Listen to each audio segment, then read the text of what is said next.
Um, I'm Sky Alton. I got my boy here. Victor, you want to introduce yourself? Yeah, Victor Nnowalue. Yeah. So, yeah, I created this because I wanted to be able to talk about trending topics different from my show Everyday Amazing with Sky Alton, which if you haven't checked out, please go check out. That show, I interview different guests from different fields from all over California. Just honestly, it ain't even gotta be California. Anybody want to come on the show who has an interesting story, send me a message at everydayamazingwithscouts.com and we'll see about getting you on the show. But back to the podcast. So first off, before we get into some of the topics that we're gonna talk about today, how you feeling today? Oh, good, man. Good. Just, chilling after work, talking to you. Okay, all right.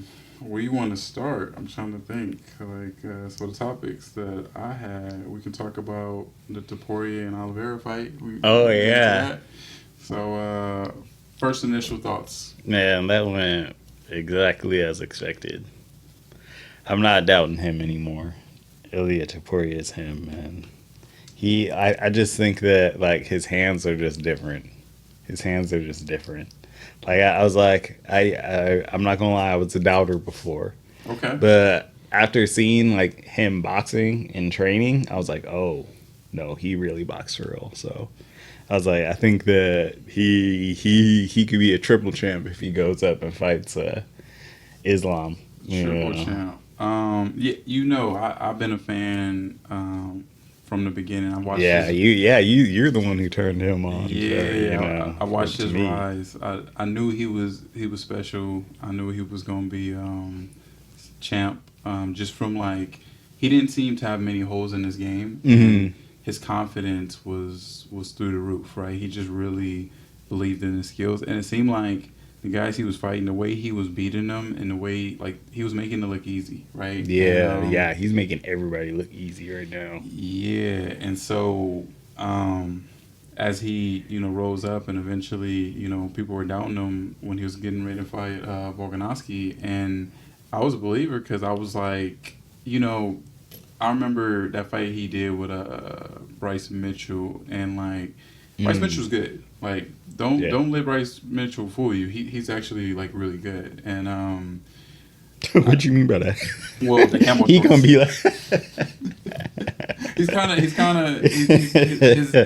his interviews aren't the greatest. He says some kind of out there stuff. Yeah. And so some people have this opinion of him as being kind of out there. Out there's a word. He's one of those guys who I think he thinks the earth is flat. Yeah, he's one of them conspiracy theorists. Yeah, Right. and so but regardless of that, he can fight, right? Like he is skilled, and Topuria beat him so bad. He was talking about retiring that night. He's talking about quitting, and so to me, these guys are professional fighters and they train, day after day, and they know what they sign up for, and so to have, and they've taken losses, right? But to have a guy get beat so bad to where he says, "Listen, I don't want to do this no more," that means that he just felt like he was in there with somebody he shouldn't have been in there with. And if he can make Bryce Mitchell feel that way, I was like, listen, this guy's special. He's doing that to everybody. And so then eventually, I wasn't no surprise. Volkanovski is a real competitor. I mean, he's a champion material, and he starched him. He told him what exactly he was going to do, and then did it. And then Volkanovski held him off for a while though. He tried. Mm-hmm. And so then when eventually got to Max, everyone was like, "Oh, Max has never been knocked out." And then he starts him too. And he said, he's like, "I'm going to knock you out." Yeah. I'm not like just saying this just to be saying it. Like, I'm telling you, if you get in there with me, you're gonna get knocked out. And I understand Max is confident because everyone said they were gonna be the first to knock Max out. No one's ever done it. Yeah. And his power is just different. Like like he has that real boxing power. Like I said, I was like, boxing and MMA is a lot different. When you gotta focus on other disciplines, it's different. Like you can tell Topuria really focus on boxing. Mm-hmm. Like I was like he's really a boxer at heart. Like that's probably the main thing. Yeah, and so when he knocked out Max, I was like, okay, there should be no more doubting him. He's that guy. Yeah. And even then, I wanted to see him fight Islam. I do think it would be interesting because Islam is his team is smart, right? They're not going to try to entertain the fan. They're going to fight their game. So they're fighting to win, not to it, get a knockout or any stoppage. Which is going to be grappling, yeah. right? And so I do feel like that's a interesting matchup for him. But and I'm I hope we still get to see that. But as far as like the Oliveira fight, when he gave up his title and moved up, I'm a big fan of Oliveira. Like Oliveira's one of my That's favorite one of my fighters. favorite fighters, and like he's your fighter's favorite fighter. Yeah. A lot of people look up to him. A lot of people like him. I mean, his story is just amazing, and we watched him come up and battle adversity. And I kind of people were asking me, like, "Oh, who are you gonna root for?" And I was like, those are your guys, both of them. Yeah, both of my guys. I was rooting for Oliveira, but if I'm a betting man, I'm like, well, Topuria is probably gonna win. As much as I like Oliveira, and it's really because it was a style thing. Realistically, the way that Oliveira fights, he takes too much damage. Even he always gets knocked down, and then battles his way back. Mm-hmm. And with certain guys, you can't do that. Like some guys are gonna hit you, and you're not gonna get back up as we saw. And so I was like, it's a bad matchup for him the way that he fights. But I applaud him for coming out and not because I'm pretty sure he was aware of his power. I mean, how could you not be? Yeah. No, he came in there and he was like, "Hey, power is different in this weight class," and Topuria was like, "No, it ain't." No, y'all not like that for real. Like he said, y'all not like that for real. Like, he said, "No, it ain't." And so, and it sucked, man. I hated to see it, but that went kind of how I expected it to go. Yeah. And that's just like I said, styles make fights, and that's just how it like came out. But it's like, what style is gonna beat Topuria now? Because I feel like he's fought some of the most well-rounded fighters, and he just been making it look easy. He said all of them are light work, and all of them are light work. I was like, I don't even know. Like the thing is, like I was like, he was obviously winning. Like he's always been winning, but I was like, this dominance is different. Mm-hmm. Like I feel like it wasn't like that. Like watching his come up, like it's different now. I don't know who's gonna beat him. Well, it seems like the next fight is gonna be him with Patty. And listen, I actually like Patty, but I just don't think like I was like you're not on that level yet. Like I just don't think he is. Like I was like, hope he can prove me wrong one day, but I don't think he's ready for that. Like the real like top fives of the weight class. Like I already felt like iffy about going after the champ now, especially that champ. Like, I don't know, man. He is a lot bigger though. I was like, he was big when he came in there to just do a little face off or whatever. He's a lot bigger, but Topuria's been fighting people who are bigger his whole career, so I don't know, man. I don't know. Like we said, styles make fights. It's really hard to say. If I'm a betting man, like I said, Topuria all day. But we've seen some crazy stuff. Yeah, we've seen some unbelievable, finishes and upsets, and I don't want, like I said, and when it's fighting, it's a fight game, so everyone has like a puncher's chance, right? Like if you're in there, like you have a chance. Even and the reason I say that is even Usman versus Buckley, right? Like I go back to that fight.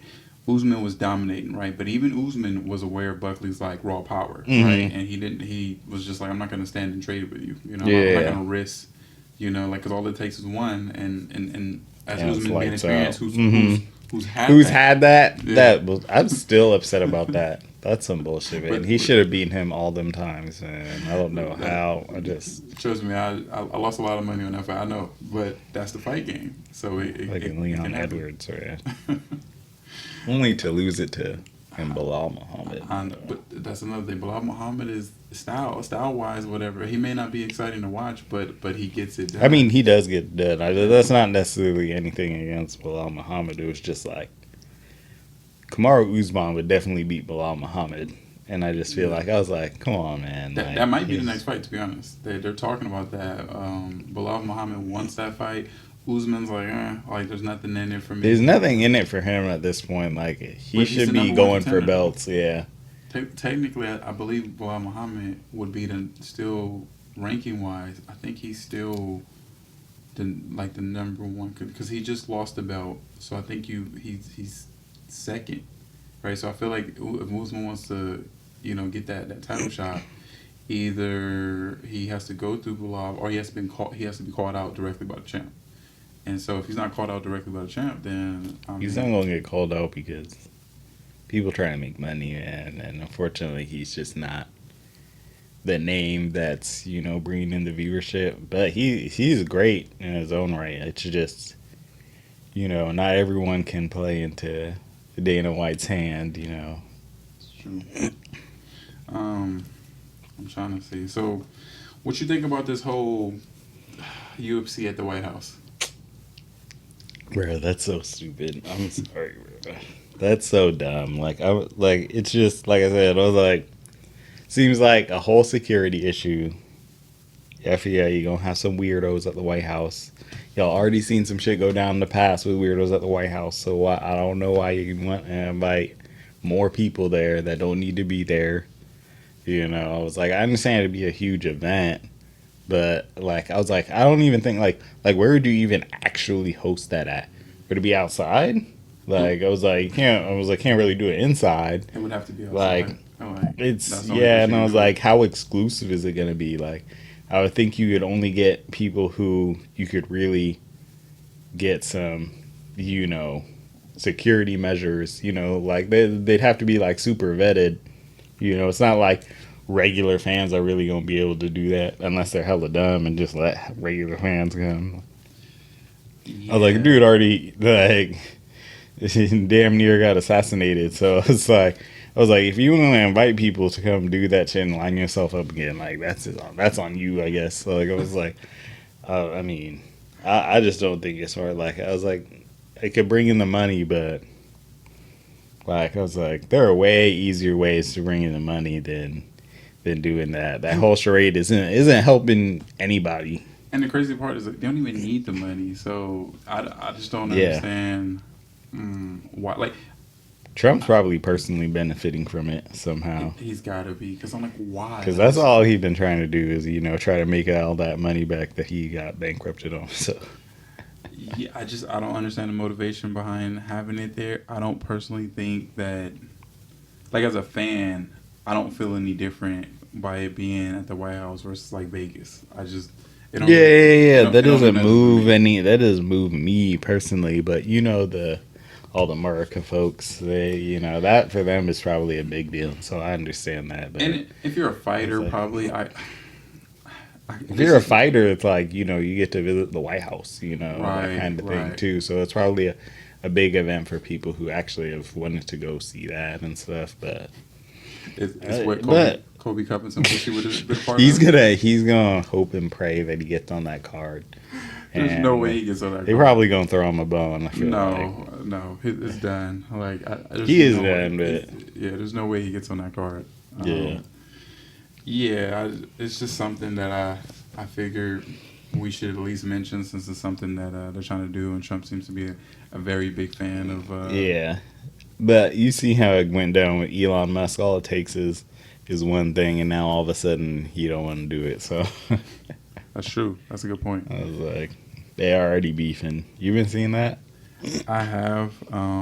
It's interesting how fast they turned on each other. I knew that was gonna happen. I was like, I just knew it was gonna happen. I was like, the egos, the money, all it takes is one day for Elon to be like, oh, it's like, I helped you win the shit with my money, so it's like, and then there it is. I was like, the whole who's richer conversation. gonna come up, and then now it's who's more man, and then now it's like who has more power, and then all kinds of problems, man. Right. Well, keeping it about fights, what you think about this Canelo and Crawford coming up? Man, I still got Canelo, man. I still got Canelo. You got man. Canelo over like Bud though. But I think Bud's a great boxer, but I just feel like Canelo is different and seasoned in that regard, whereas I feel like I still can't get past Bud's last fight. It wasn't his best performance. Yeah, I still can't get past that, and for me it's like you moved up one weight class and now it's like that shit's not working over here. You know what I'm saying? It was a very different fight for him. I mean, he won still, but it was still one of those wins where I was like, you're leaving with more, question marks than answers.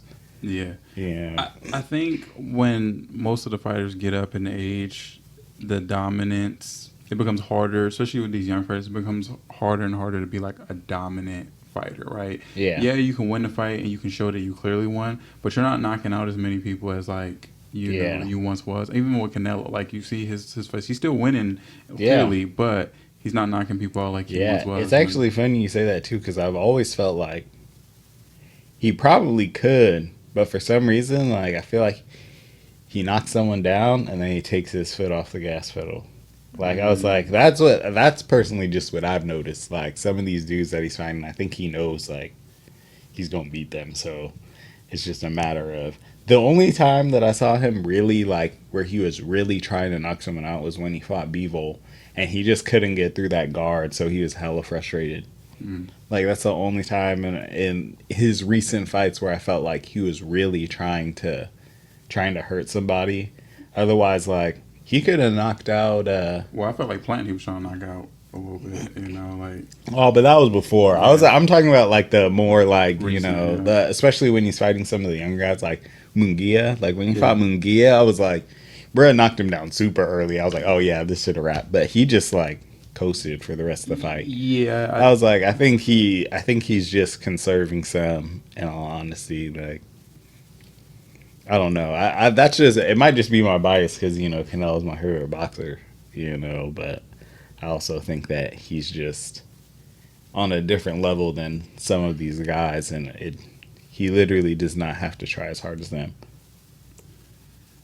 Yeah, I hear that, okay. So then, me personally, I'm like, okay, if you can knock these guys out, you can show your dominance. Like, why wouldn't you do it, right? Like, why would you take your foot off the gas if you can finish somebody?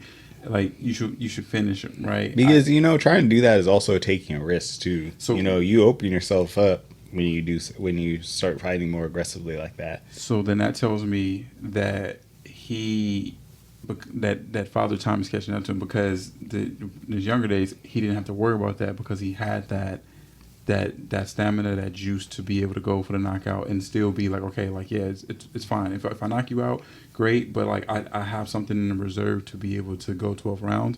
And now as he's gotten older, it may be different. I'm thinking he probably doesn't want to get sparked himself. Like he's trying to, he doesn't want to set himself up to get a pretty bad hit either. So, and speaking of Father Time, I'm pretty sure Bud is older than him. So it's like, it's one of those things where it's like, I don't know, but Bud's held up very well. He's taken very little damage over his career. And so is Canelo. So, Yeah, it should be interesting. But, the reason I get Bud a pass, Bud was kind of one of them old school, like, get it out the mud, just naturally strong, like, dudes. So, you ever, like, you had that one uncle that don't work out, but all of a sudden he be hell strong, you trying to move him. It's like, where all the strength come from or whatever. You know, like, he just remind me of, like, if he wasn't a boxer, he'd be a mechanic that'd be hella strong, knocking people out. You know what I mean? Yeah. Like, he just he gives off those, because you see his personality, his antics. He was trying to wrestle somebody. You know what I mean? Like, I don't know if you ever watched an interview with him and, like, Shannon Sharp. It's funny. Shannon Sharp is, Hall of Fame football player, right? Yeah. So, like, Bud was, trying to hang with him, and the grappling. And so, I like you said, hasn't taken as much damage like in his career. If I'm a betting man, I think I'm betting on Canelo, but I just if I'm definitely not counting Bud out. yeah, That's yeah, for sure. because I'm like, if you're Bud, you have is this probably your last fight, you think, or whatever? Do you keep fighting after this or whatever? I mean, I think that would be. It depends on if he wins or loses. Okay, right. So if he wins, I would walk away. We're not bringing no rematch to the table. That's what I'm thinking. So I'm not preparing for Canelo twice. If I'm Bud, I'm doing everything I can. I'm watching film, I'm watching tape. I'm thinking of a strategy or whatever to try to like win this and ride off into the sunset. You know, like and just be done. You know, no matter what, like I said, his legacy is gonna be his legacy. But this would be the thing that would put him up there. But I was the one who did it. Like I was the one who, when Canelo was beating everybody and was seeming like unbeatable, I was the one that went in there and showed that he was human. Yeah. And so I kind of feel like that's the mindset, and he's got to realize that and know that. And so I think he's probably coming. It's kind of like when he beat Spence. I honestly I thought Spence was going.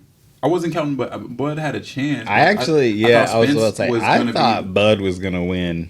I was pretty sure Bud was gonna win, but I did not think he was gonna win like that. Like he beat the brakes off that boy, and that's what I'm saying. Like he did, and I didn't expect it to be like he surprised me. Right. Yeah. I thought Bud. I spent because I was still, you gotta remember Spence with the car accident. Spence is like, I'm pretty sure he also had did he have more than one car accident? I just know about the really bad one. I was like, I know he had a really bad one. He's had some injuries where I was like, oh, this is not the same Spence for sure. Exactly. So, I don't think he was really ever the same after that really big one. Like even in his speech, like I didn't hear, I was like, nah, something's off, or like he should have just hung it up. Yeah, and so but I thought maybe if I can get a glimpse of, the Spence that made a name for himself, that, that was seeming unbeatable, then I was like, okay, yeah, it's going to be him. But then the way that Bud won, I was like, okay, like this showed me that when he really wants something, he take it seriously. Like he just, he made it look like he was on a different level. And if he brings that same energy to like this Canelo fight, and that same focus, he could surprise and shock a lot of people. I feel like, and if you're Bud and you're thinking this is your last, because for Canelo this isn't his last fight. You see what I mean? Yeah. It's like a different type of like energy. When it's your last ride or whatever, it's like you empty. We'll see. We'll see. I definitely understand that mindset. Yeah. Whereas like Canelo is like, this is just another fight.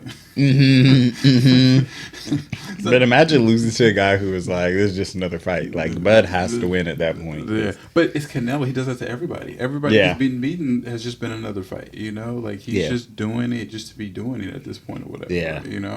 I think losing to Floyd Young too also gives you a different perspective on boxing. Like when you lose that 0, like a lot of people really protect that 0. Yeah. So it's like when they lose it, like it changes their whole, career trajectory. Like if it like I think like Devin Haney, it was good for him though.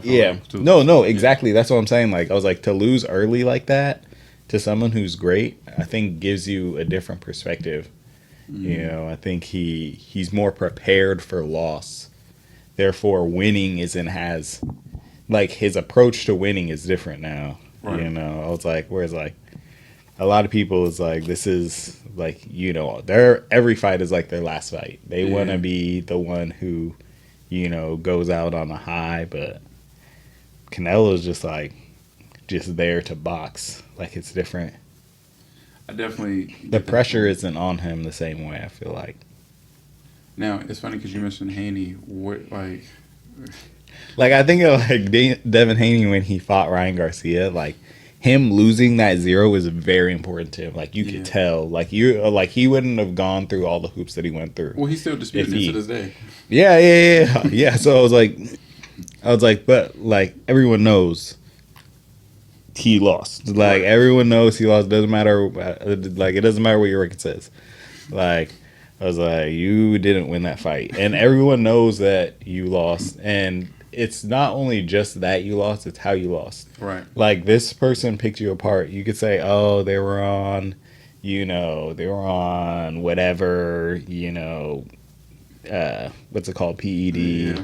And I was like, yeah, sure, he was, and I popped for that. But at the same time, I was like, we're talking about Ryan Garcia now. Ryan Garcia is not, like, no offense to him, like, he's a great boxer, but he's not, defensively, he's, like, he might be one of the worst boxers I've ever seen. Like, I was like, he has hands for days, for sure. But that's how he's always been able to win. So when you're going up against boxers who are smarter, like Devin Haney, I was like, the fact that you got picked apart by someone like that, it makes me question how good of a boxer you are.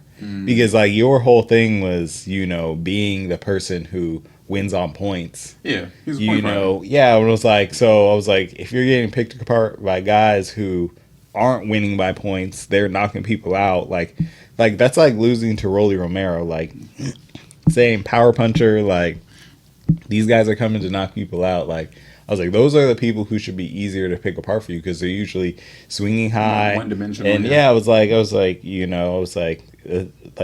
the people that you should be their kryptonite. Like, that made it look like they were yours. Yeah. And I was like, so the fact that you lost to Ryan Garcia and then you had another questionable win against Lomachenko, who is a very similar fighter to you, I was like, that just gives me, I was like, where is your positive skill set then? Like, I was like, you can't beat fighters like this, and you can't beat fighters like this. Like, those are the two main archetypes. So it's like, like, I couldn't imagine seeing him go against like Tank. A Shakur Stevenson or a Tank, who is like, Tank is just like a more like well-seasoned version of Ryan Garcia, and Shakur Stevenson. Harder too. Yeah, no, exactly. I was like, and Shakur is just a more skilled version of Lomachenko. So I was like, all that tells me is that, when it came to that time when it was like they were the three kings of that weight class, I was like, Devin Haney was last. Yeah. So and I hate to say this because they always be saying like he from Oakland, I'm from Oakland, we should stick together, but the facts are the facts. Devin Haney's from Oakland? Yeah. Oh, I don't know that. And I've always felt like he just, out of the three, he was the weakest link. Yeah, he was definitely, and it's like, it's showing more and more now. Yeah. Like, he still wins, he still does his thing, but it's like, you can just tell, like... Well, they're dominating. Some people are dominating, whether it be on points or whether it be knocking people out, and then he's winning, but he's having a tougher time. Yeah. Right? Yeah, not only that, but, like, you can clearly tell, like I said, really trying to protect that zero, really picking and choosing who he fights. Like, I know for sure Ryan Garcia was a cherry pick, thinking that this would be someone that would be easy to walk through. And then, it comes to find out that, ain't shit light over here. So, right. I think he lost my respect in that regard, so... Yeah, at this point, man, you might as well go fight Logan Paul. Yeah, I was like, I mean... Get your bag. And nothing wrong. Yeah, I was like, he's going to get a better bag than anyone else he's going to choose to fight, because he's not choosing to fight any of the big names. So, I was like, I don't know what to say. I don't have anything against fighting Logan Paul, man. He get people paid. So Logan Paul ranked now too. You know that? You could say I did see that. That's crazy. He ranked, but like he's actually boxing people. So I mean, like I don't know what to say. Getting like people paid. Listen, yeah, it's like Logan that. Paul, Wait, you see this? I want to box. Yeah, I was like, I was like, I'll definitely take the knockout clause. You can just knock me out and cash me a couple mil, and we good. No, I think I can win. So. Yeah, no one's gonna. Give me 6 rounds, bro. I think I can win. Oh my god, bro. Don't sleep on him. He's really been working too. I know he's been working. I just feel like I got a good chance. You know what I mean? At least I can go the distance. Yeah, you gonna be running around the ring. Don't matter, Yeah. Stick and move. Gonna be trying to hop out the ring and people be like, man, you got to stay inside the ring. I'm gonna do like what Floyd doing, just shoulder rolling and everything. Oh my God, don't do that, Jesus shoulder Christ! rolling, No. So, or I'm tying him up. Yeah, just tie him up the whole time. That's it, really. But no, yeah, like I said, I agree with what you said about Haney, and it'll be interesting. It'll be interesting to see what they do like going forward. I know Tank was talking about retiring, so he also doesn't want to fight any of the big names, which makes me question him. It's money, like I think they. But Shakur Stevenson would have been money. It's probably the dollars. split that they can't agree on or something. I feel like that fight's gonna happen. It's gonna happen. I don't think it will. You don't think so? Because he hasn't fought anybody that actually was, in that upper echelon of that weight class. He hasn't fought anybody. I was about to say Ryan Garcia was probably the closest thing, and I was like, even then, like, everyone knew Ryan Garcia was essentially an untested, prospect. He was like almost still considered a prospect at that point. Now he's been tested, and, like a lot. Yeah, now I'm sure he realizes like he got to handle shit different now. Because he slept on Rolly. He thought probably, oh yeah, the Rolly. Yeah, same thing. I was like, it's the same arrogance that he's just he needs to figure shit out. Well, he's got a lot of personal stuff he needs to figure out. I mean, forget like the sport and the boxing. I think his mental health is not in the best condition, and so prayers to that guy. I hope he takes some time off and just like focus on his health or whatever, because he's just kind of like all over the place. And I think it goes testament to people who live their life online. Just be careful, man. Like I get it, like viewership and you want to share everything with your fans, but you don't take care of your mental. None of that means anything, because like the internet is not a real place, So, and it can be a very like dark place, and I just hope that everyone always has someone in real life that they can depend on and talk to and spend time with, because if all you have is the internet as your like healing space, that's not a good space. Yeah, you know, get your therapist. Exactly, get your therapist, talk to real people, and sometimes like just unplug. Spend some time like away. I think that's not talked about a lot. As far as like taking time like away from social media. I'm one who, like I said, I have 2 shows. This will be my second show that I'm trying to promote. But besides that, like you don't see me online a lot. Like honestly, like I don't live my life like online, man. I try to enjoy like the moments. I'm the type that I go to a concert and won't take no pictures.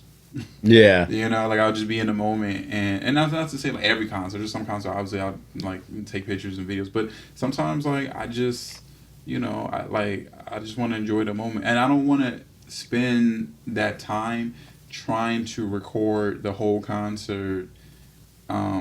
That I'm probably not gonna go back and like rewatch that footage that much. Like it's just like for me, sometimes it's just better for me to just enjoy the concert with the person I'm there with and be in the moment versus trying to. I've seen people spend the whole concert watching the concert from the screen, and it's like you paid all this money to like basically pirate this concert or whatever instead of you could have just watched that on YouTube.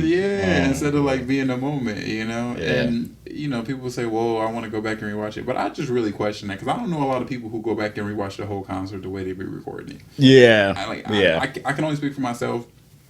No, you're right for sure. Because I've definitely done that, and I have not gone back. Yeah, I may post a few clips, or whatever, but I don't go back and rewatch all the footage and stuff like that. In fact, the funny thing is, I always record it with the intention of like, I'm gonna watch this whole thing again, and you just don't. And I just don't. I would argue that like 80% of the people don't go back and rewatch that footage. Yeah. So it's like you're missing out on, kind of like the moment. You can just be in that moment. I said this. I honestly wish that artists would start doing like comedians do is where you gotta lock up your phone. I know it may be controversial, but I feel like Oh. it would force people to be in the moment. Yeah. Like if I was a big time artist, whatever, I would start to do that. But listen, I want my concerts to just be like an experience, and so I can't really give you guys that experience if you guys are so focused on like recording, like on the phone, because people will literally like watch the concert through the phone. Yeah. And if I'm an artist, like yeah. I don't want to look out into the crowd and see a whole bunch of like phones. Yeah. I would want to look out into the crowd and see a whole bunch of faces and see a whole bunch of like reactions and emotions. And I feel like now when artists look out into the crowd, it's just phones. Yeah. Like it's just electronics, and you might if it's me, I might start acting like Sia and just turn my back to the crowd and sing, 'cause and no point in looking out to y'all. Yeah. Like what's the point of that? Yeah. And so that's kind of like my little rant on artists and the experience from audience member. But Speaking of artists, yeah. so speaking of artists and everything like that, let's talk about Drake's new song, man. Like it's fresh off the block. I think it just came out either today or yesterday. Yeah. First initial thoughts about Drake's new song. Man, just more of the same, man. I don't know what to tell you, man. Like I just feel like make some real music, man. Like So where are did the like bars? Like where are the actual bars? Like I was like where's that? Like, if you're reading this, it's too late. Like I want those. So I was if you like- was ranking the song out of 10, what would you give it? Cool, like 6, 5, 6. 6. Yeah. 6. Okay. I was like, I mean, like it's a song that's gonna do well, like play it on the radio or whatever. But Yeah. I was like, I'm trying to hear bars now. I don't know. I was Mm.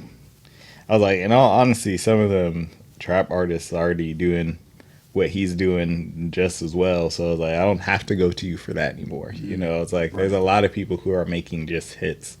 Yeah. I was like, that's super well diversified now. I don't have to worry about, Drake being the one, there's like only Drake, Kendrick, and Cole that, are making the hits. Now there's like, you go to so many different artists and they have hits and Yeah. ones that aren't even that good at rapping either.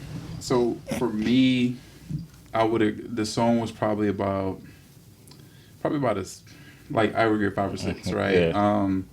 It's not Nokia. Like I feel like the Nokia song is the hottest song he didn't put out. That and like Give Me a Hug, and for me, I get why he did it, because it's kind of like Drake's always been one to like put his emotions into music, right? And so Yeah, which I respect. Right, I respect it as an artist. I respect the fact you have that's your prerogative to make whatever type of music you want to make and express yourself and whatever you're going through, right? Maybe he knew that this is not the hit that's gonna like propel him back and be like, oh, Drake, he back, right? Yeah. Everyone's been saying like, just focus on what made you hot in the first place and make music for the women, right? Like that's what people want to see. Even the other rappers, that's what they want. That's what made you. But I think for him, maybe it might be hard to do that when you just have so much that you want to say that you got to get off your chest. That he just feels scorned by everybody. Yeah, so it's like I can't talk about women right now. I'm still mad. I'm still upset. And so maybe that's just and if you feel that way though, you have a right to express yourself through music. But I also feel like for him, maybe just some more time off that. Maybe you're not ready to I was saying, out, I was like, girl, just take a year off. Yeah, take some more time. Pop out. It would have done numbers regardless. Take 2 years. Maybe Don't take 2 years. Take 1 year. 2 years, they're gonna be like, wait, what's going on? You really retired him, and then you'd have to start.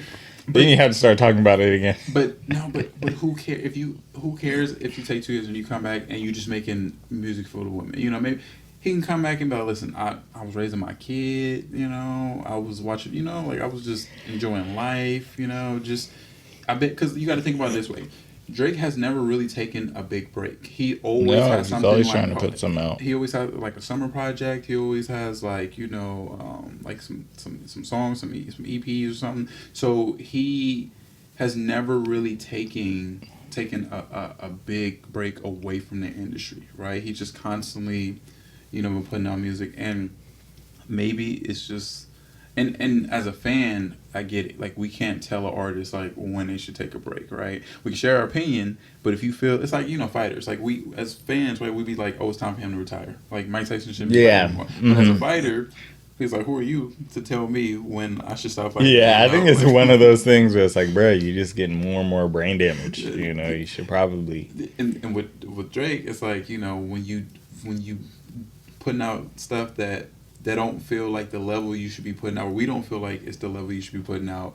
We take it as like, oh, you just doing more and more damage to like your name that Yeah, you ain't really got to exactly. take. That's how I feel. Right, and so, but again, like from the artist standpoint, he like, I'm just gonna keep putting it out because it's what I'm going through, and like this is how I express myself. So I understand all that, and so when I heard the song, I didn't take it as like this is supposed to be something that even from like the one thing that I didn't like about it is the video. I thought the video was super creepy and weird. Like I said, I it's supposed to be symbolic with the It's whole supposed to gun be thing, symbolic, but and I was I thought like, it was corny. Like and I get it. Drake's that's his brand is like corny, but I thought it was extra corny. I for didn't me. think it was corny. I just like, I- why are you doing that? Like, it's like, Yeah, I don't like know. I understand the imagery, but I was just like, Well, here's my issue with the imagery is when that beef was going on, people actually did die. Like, didn't his yeah, security get shot and stuff like yeah. that? So, like I said, I was like, I understand the imagery and all that, but I just feel like, come on, man. I think it's just bad taste, just because it's art. You should be express yourself, but considering that someone close, like one of your security guards, they got shot. I don't know if he died or not, but I know somebody got shot, and he could have died, right? And it got like super like kind of like dangerous for a minute. Yeah. I just don't necessarily think that should be the imagery you should be putting out, because when you put out, you get back what you put out. Sometimes when rappers be like, yeah, I want all the smoke, and I'm ready for war and I'm ready for that.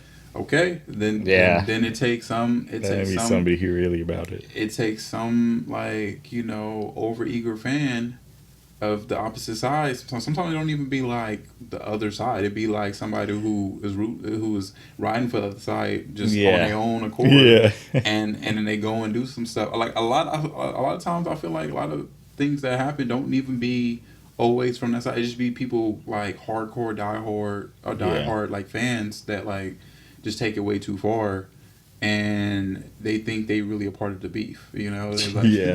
like Like they're really on the team. exactly. And so they'd be like, listen, I gotta go hard. Oh, is that him coming out the restaurant? Yeah, I gotta go slide for the team.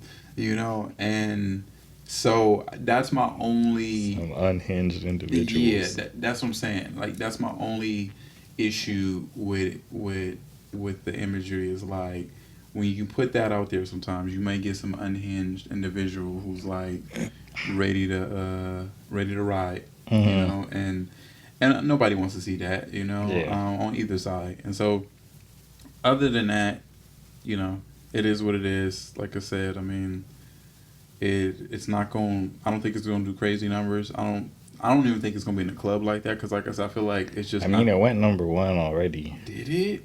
Yeah. That's because Drake fans are so starved, man. They just really trying to get him back to that number. So, and Yeah, it's a they blessing to need have a fans like that. #1. But Yeah, I was like, that's crazy. I mean, we'll see like at the end of the week if it's like #1 on the Hot 100. But I was like, people consume his music, and I was like, at least he's still getting ears. Yeah, I mean, he's still not Drake. getting that from me, so. I was like, come back when you're really ready. He's still Drake, so he's still gonna get the button pushed for him. He's still gonna get the numbers. Yeah, that's still. I was like, that was my dog for a long time. I was like, I just want you to make real music. Like I was like, I've cut off like artists for less. Like I was like, put out real bars. I don't want to hear that bullshit. You sound like Pusha T over here. Yeah, no, for real. I was like, but Pusha T is one of my favorite rappers. Yeah. So it's like, I was like, that's what I'm looking for. I was like, I want people who really trying to make art, not just make money. What'd you think of Pusha T's interview where he talked about he kind of dissed Travis Scott a little bit? So, you know. Travis Scott's funny as hell. That dude should not be talking about nothing, man. He's not a rapper like that. So okay, here's my thing. I understand everything Pusha T was saying, and I think Pusha T is the one to say it, and I understand like his stance on it. Mm-hmm. But I also feel like it's low hanging fruit. It's also like Travis Scott. Travis Scott, like I see what you're saying. It's like, oh, he ain't got no loyalty and stuff like that. But he don't care. I understand. Like, you know, I understand. Yeah, he just trying to be rich. You know. Yeah, like he is one of those people. Like he's just trying to make money. Exactly, you know, and Pusha T, you got to remember, you are like a grandfather to these guys, but a lot of these young dudes or whatever didn't come up in the era that you came up in, and so they don't hold. And I get it, you hold rap so close to your heart, and you feel, you feel a certain way about it, you know? And so, but you got to remember, like the game has changed a lot, and so what was important and the rules, like and the morals, that you started with, and that was to live by. These guys don't live by, and so with that being, he care about that at all. He acknowledged that, but at the same time, it's like, okay, well, if you know that, then what's the point of even dissing him and mentioning him? Because like that don't phase him, that don't stop nothing on his fan base, that don't do nothing or whatever. If it was just one of those things where you just needed to get off your chest, so he needed to know it because maybe he didn't know it, and so you were just like, I'm gonna say it, so now he know like how I feel, or whatever. Sure. I mean, I guess that served that purpose, but at the end of the day, I just think it don't really move the needle for neither fan base. Like your fan base don't really trip. His fan base don't really trip. So it was just one of those things that it was kind of like out there. Yeah. And so I thought that was kind of like a little interesting little interview that he did. Yeah. But I think the album gonna be dope. Because I don't think it dropped yet. I know he. I want to say like 2 songs came out. One song for sure. Either like the 11th or the 19th or something like that. Yeah, so, it's coming up for sure. But yeah, I think the album gonna be dope. It's gonna be some real rap on there, and it's gonna be for rappers. And he already said he don't care about the numbers like that, because again, like it ain't gonna do what Travis Scott numbers do, because it's just different fan base and different audience. But I'm pretty sure it's indie too. Like this is all him because he got dropped from the label for trying to put Kendrick on a track. They said they didn't want Kendrick on, which is crazy because I was like, he's like one of the most popular artists out there. Like you don't want that money of knowing Kendrick Lamar is on the track. Like, but because of this lawsuit, it was like this shit probably gonna get thrown out anyway. Like, come on, man. The politics of it all, man. Yeah, I was like. Kudos to him though for standing on business and being like, okay, well, I'll go do it over here. I'll put it out over here. Like I'm still gonna put out the art the way that I want to put it out, and not a lot of people be willing to do that. Nor are they financially able to. That's true. So he's also set himself up for that. That's true. Yeah, but I love Pusha T, and so I was like I said, a real rap, man. I was like, that's what I'm trying to listen to. Like I said, I was like Travis Scott. Travis Scott is someone who was like, oh, if I want to listen to a hit, I can go listen to Travis Scott. I don't have to listen to Drake. Yeah. I was like, I can go listen to, Future. Yeah, I was like, neither of them know how to rap like that, but it's like they make a damn good song. Like I was like, I'm definitely listening to that shit. Young Thug, dude in prison, definitely don't know how to rap. It's like, but. Still gonna listen to it, man. That's funny that you mentioned Young Thug or whatever. I didn't have this. It was one of my topics. So I'm not gonna spend a whole bunch of time, but I just want to point out, man. I don't know, bro. If I beat the case like beat or whatever, I would kind of be a little bit more cautious. More cautious. Yeah, I just wouldn't be on social. I wouldn't be on social media as much like that or whatever. You know what I mean? You don't give a fuck, man. He got out of he beat this case and he hella opinionated. I feel like I hear more from him now than I did. Yeah, than before for sure. Yeah, and he probably just got more free time now. Yeah, maybe it's that because he let us know like so much more how he feel about rats, and it's just like. Why, man? Like like rap, like people don't care about that like the way that you care about that. Yeah. Like there's rappers and then there's gang members turn rappers, right? Yeah. And the rappers don't care about that. Yeah, there's whatever. people who really live by the code. Like, and Yeah. I understand that. There's some but real street dudes most who people don't. Most people not trying to get caught up in a case that they wasn't involved in. Like that. Like that's great. Like that whole like it's funny because like in a way I still never snitch, but at the same time it's like that should be on you to like you gonna let me get caught up. Like that's crazy. Like I was like you can't let me get caught up for some shit you did. Like you better speak about that shit. Like you know I'm not gonna do you, but you better do right by me. That's all I'm gonna say. Yeah, I just for me, I don't understand like this whole obsession or whatever. Like, you know, trying to like out other people. You know, like let that young black man get his money or whatever. Like, even if he don't live his lyrics and stuff like that, I'm not gonna point that out, right? If I knew a rapper was lying in 90% of his lines, which a lot of rappers, most rappers lie in 90% of their lines, whatever. I'm not gonna go out of my way to ain't that in a sense snitching? Like if I go and tell the world what he didn't really do the things that he said he did or whatever, am I not in some sense or whatever still telling the world or whatever? Like, I only think of that in like legal terms. No, like, I you think, know, no, I think you can. I mean, I understand what you're saying. You're definitely outing somebody. Yeah. But snitching, I feel like, is usually regarded for people who are caught up in legal trouble, like criminal trouble. Like, you know I don't know. what I'm saying? I think snitching can go in other ways. Like if a dude is dating a chick and then you see that same dude messing with somebody else or whatever, and then you put it in the lyrics or whatever. Yeah, but that would fall under legal trouble though, because your marriage is legal. That shit goes.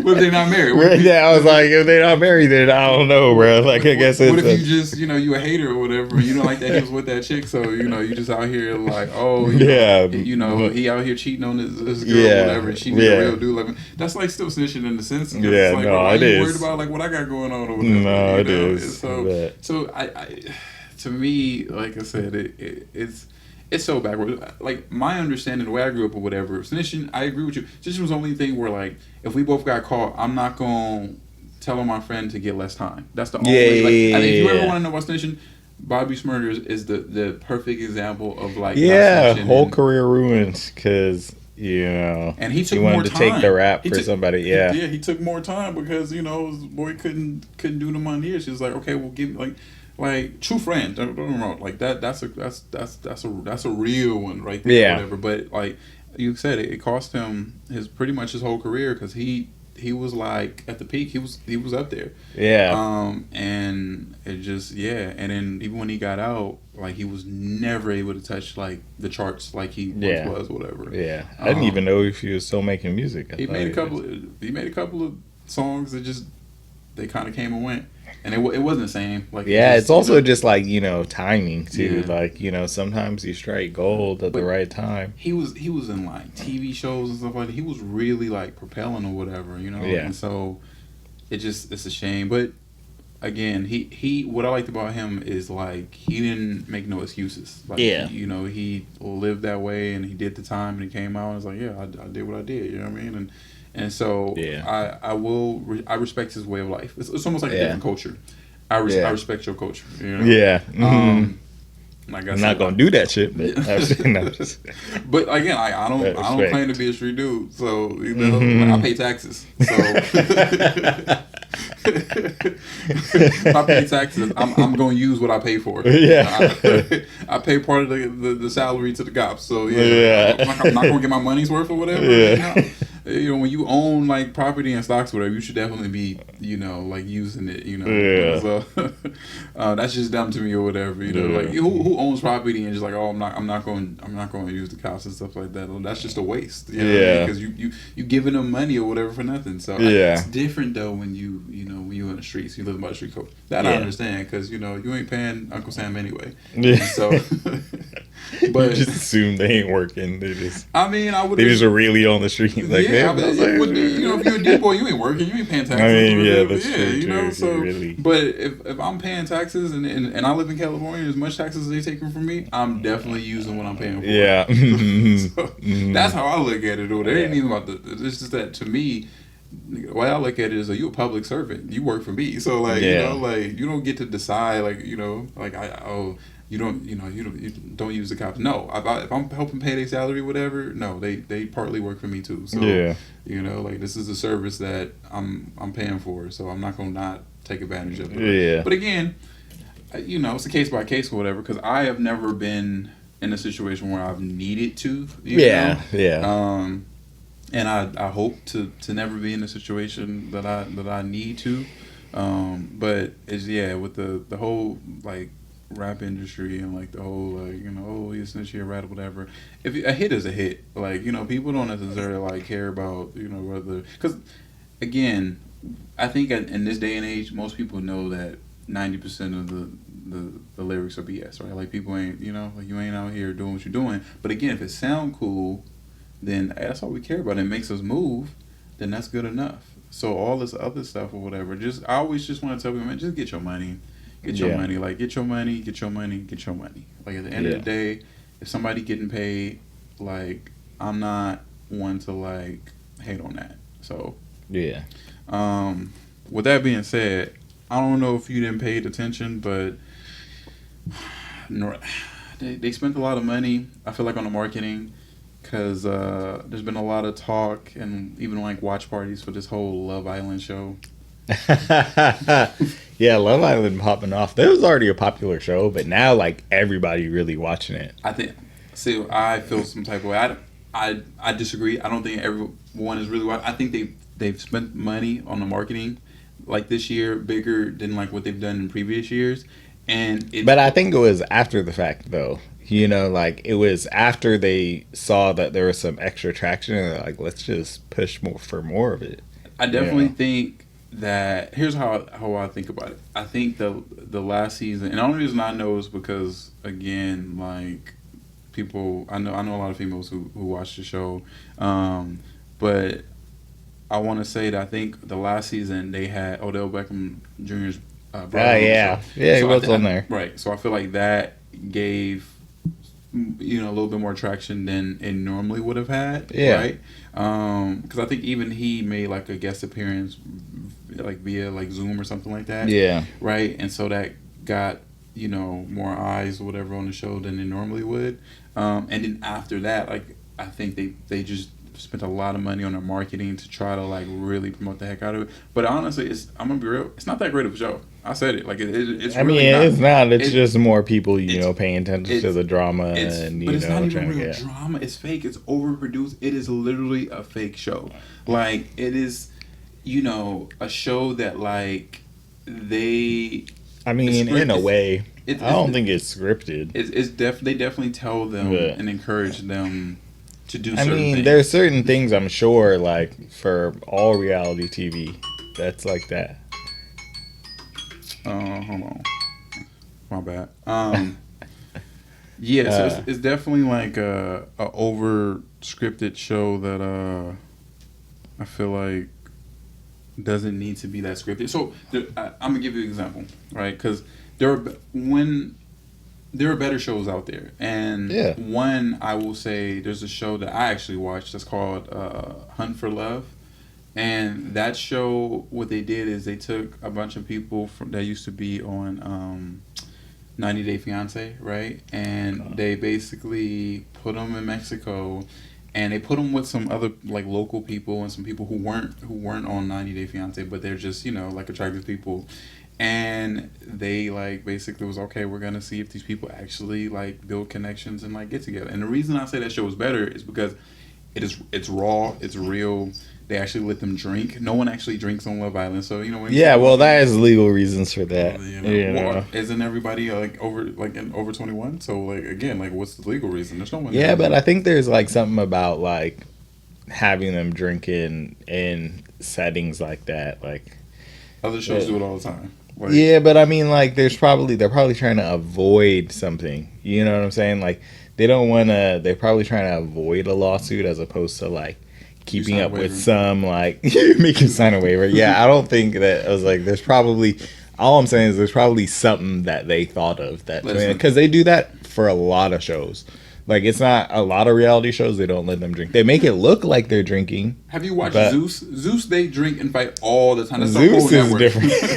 different. You watch Bad Girls Club? Clearly, Zeus is different. We all know Zeus is different. It makes them. But I'm saying, like, it would be a more interesting and entertaining show. But the reason I say 100 for Level is because what I like about it is some of the people on there are legit crazy. Like it's like if you took some normal people and you took some people who probably need therapy and they're a little off, but like you're the one normal person, and so when things are happening, you're looking around like, am I crazy? Like, do you not understand? Like, you know, like, and for me, it's just a more entertaining, realistic show compared to like the whole, you know, Love Island thing. I get it, like it's supposed to be a young, you know, show where everyone's like, you know, early 20s, and you know, it's supposed to be eye candy, right? Like, so most of the people there are supposed to be like, you know, attractive Instagram models or whatever. But what I don't like about it is it's just so overproduced. Is like, and you just don't know. You can clearly tell that like certain people they won't allow to get eliminated. So when I say it's fake. They're definitely like they manipulate things. Yeah, like, so it's like like all, the American they do that in all reality. Can vote TV. somebody off, and they're like, no, this person's good for ratings, so we're just gonna keep them on the show. So then it's just not real results and genuine. And so, but the reason I bring it up, besides my whole like thinking it's overrated. If you haven't seen Hunt for Love, go watch Hunt for Love. I'm telling you, it's a much better show. But there was a girl. There's actually been a couple of girls who've been removed, and I think it's marketing for them for basically racist comments. Oh my God! And so, my question is, do you think? How do you feel about that? How do you feel about a show having somebody? Having them on the show, right? But then finding out they had racist comments in like the past, like maybe like 5 years ago, 6 years ago, and then removing them for the show. Like for me, it's like I feel like they probably saw that and they let it go, but then it gained too much traction on social media, and then they're like, okay, we got to make it seem like we taking a stand. You know, they don't give a fuck about that. They want to make their money and they bounce, but the fact of the matter is like, you know, they kicked him off to probably, you know, appease, you know, some people who felt some type of way. Yeah, I was like, and I mean, I understand why people felt type of way. It's not that I don't. I just like they weren't doing it from an altruistic perspective, and I was like, I'm always wary of that because I was like, you probably didn't care. Until someone started calling you out, you know. Yeah, and so for me, I think I definitely agree with you. I think that they knew. I think they knew beforehand. And what I think it was a part of their marketing strategy, because the way it happened too was like they were there and then they didn't even talk about it. Like with the first girl, she was there and then she was just gone. And so if people were watching the show, then it's going to get people asking and raising questions. What happened to this girl? Like, she was in this episode. Now she's no longer there. Everyone's just acting like she wasn't there. And again, overproduced, fake, or whatever. Because, like, who does that or whatever? We're just going to act like this girl never existed. And she must have done something real bad then. They didn't even want people to know. They didn't have them, like, address it or anything like that. And I think the second girl, I didn't see it, but the most recent one, like, it was been the last few weeks, right? But with her, I think she had some comments, like, it was actually a pretty big, like, let that be another lesson to people out there, man. The stuff you put out stays. Like, I was like, it stays. And so a lot of people be real tact on social media and online. You know, living your life like on social media, you may say some stuff, and then like later on, you may feel a completely different way, and you may take a stance and be fighting. Like, you might be on the front lines fighting for this stance, and then they're gonna find out, well, are you genuine? Because here, 5 years ago, you were on the opposite side. Yeah. And so for me, I understand that people grow and people change, and that's all a part of, like, you know, life. Is like, I don't necessarily think people, you know, always have to stay the same and always have to keep the same stance. So I don't have anything against somebody like growing and changing their opinion and views. But I think the bigger question I have, so first I want to answer my thoughts on like the removing. I think it was a gimmick. I don't necessarily think that they actually really cared, like you said. I just think it was just for ratings, and it worked because then it got people talking. But I think the bigger question I want to have is more so like, what is a appropriate amount of like punishment for someone who does something like that? So in the case of Yeah. like the girl who, some stuff came out where she said some racist comments. Let's say like 5 years ago. I don't know. Don't quote me on it. I don't know how many years like time gap. But let's just give an example. Let's say someone said some racist comments 5 years ago, and then now they're a public figure, right? And it comes out and they apologize and say, hey, this, that's not who I am now, and Yeah. I was young and dumb, and so do we like should they lose everything? Like how do you what's enough punishment? I feel like people should feel out the genuity of the people who are apologizing or whatever, because I feel like a lot of times like they also don't give a fuck. Like they would say it again if they knew that they wouldn't get caught. You know what I'm saying? Like so for those people, I feel like I was like I personally don't have to invest in you at all. No, You know, I was like, but I can't speak for society or the industry or anything like that. They gonna come up with whatever thing they're gonna come up with. But me personally, I'm not gonna fuck with you after that. Yeah. Most likely. So, that's just the way it is for me. It was like other people. Once someone does something and they, it's not just does something, but like I said, you got to feel out their genuity. Like, are they genuine and like, oh, I really am not that person? Like, a lot of times they not. So, a lot of times they are still that person. They just try to hide it because they know that it's not acceptable now. Let's say that they really are a different person, right? What's the I guess what would be the appropriate like punishment? Like if reparations, bro. Just start giving me, start handing me the checks. Would you remove somebody from a show? Like, okay, let's say something comes out that let's say you didn't know about when you hired them or something, and then let's say they're 33 now, and a video footage or something like that comes out. Said he wanna. For those who y'all probably wondering like why is this cat out here? This is low key. Like I said, this is one of mine, and he ain't gonna take no for an answer. Yeah, he was chilling for most of the time. He was chilling for most of the time, but I guess he decided, like we've been talking long enough. I'm gonna be up here. But for you, like let's say someone had some footage of them, or let's say it's just like a tweet of them saying something racist when he was 18, and now they're 33 and you already hired them. Mm-hmm. And it's all coming out now. And yeah. stuff like. So, but since then they've never had anything or anything like that, and they're actually a good worker. They're actually really good at their job. And let's say like you like the person, like what I mean, like you before like this tweet or whatever, you actually like the person, and they're good at their job. Do you still fire them just based off optics, or do like how do you? I'm sure it really depends. Like I said, I was like, is this something that you just said because you're ignorant, or is this something that you say because you really move like that? Like I was like, you got to really feel out the person. Like I'm not gonna make any kind of rash decision. Okay.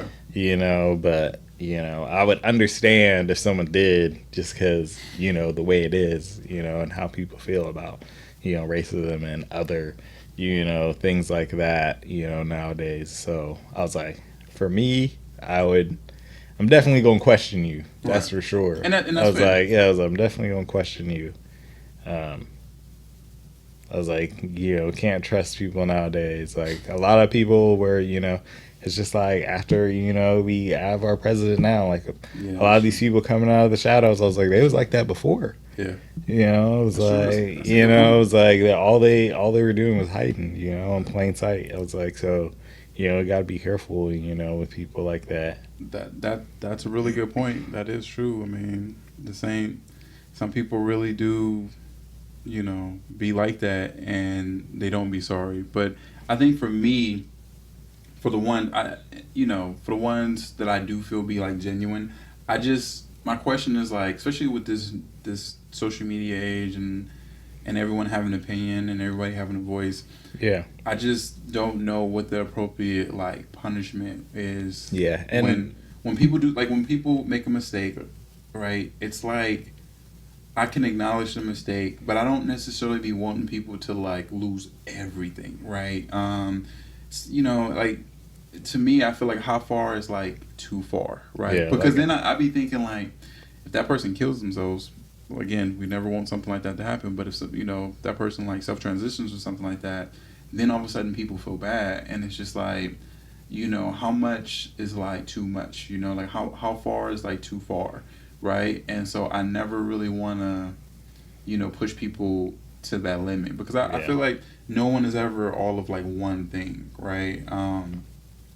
There's just people who make mistakes or whatever, and people have good days, people have bad days, and it, I just hate to see when people dogpile on the person and just really destroy their whole lives. Sometimes, like I said, like there's people who, like you gave an example of who are just like that, right? And they're never sorry. Then they don't care. They don't even care. yeah, People, but those aren't the ones who I'm concerned about. It's the ones who genuinely be like sorry and really have made a great effort to like really change their life around, yeah. and then their whole life is like ruined, and they don't like get the chance to ever be anything else. Yeah, And it's I kind just of like holding people to the standard of being perfect in the first place. Everyone has said some ignorant shit. yeah All right, like I was like, you're not gonna pretend like everyone has not said some ignorant shit in their lives. But it's also about holding people accountable. And I was like, we're not doing that as a society necessarily.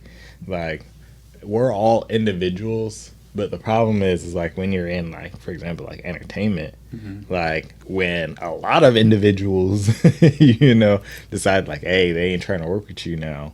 Like that can feel like you're being blackballed. But yeah at the same time, it's like, a lot of people don't want what is associated with you now to be associated with them. yeah So it's like, they're also making a business decision. I was like, sometimes it ain't personal like that, but, that I understand. I guess I want to know like sometimes like what does forgiveness look like if someone does something bad and then they apologize on and they stand on that apology.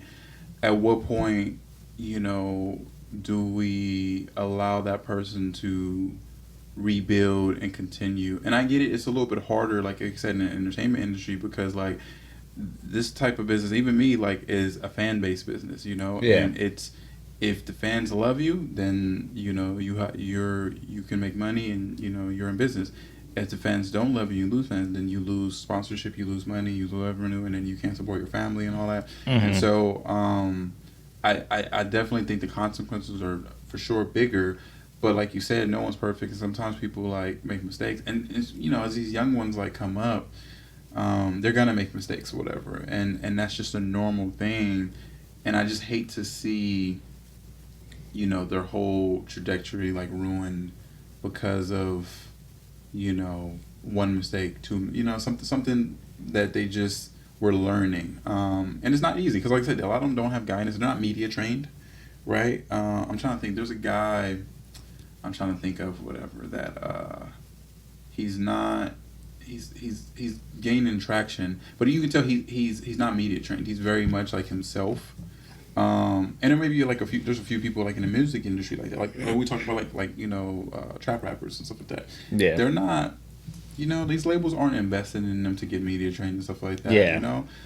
We love them because they're authentic. They from the streets, but sometimes what comes along with that Is ignorance. is ignorance, right? Yeah, And then it's like they do one thing, out of like, ignorance, and all of a sudden, like we hate them, and like people just turn on them, and it's just like, man, like how did you expect that guy to like know that? Like how was he yeah, gonna know?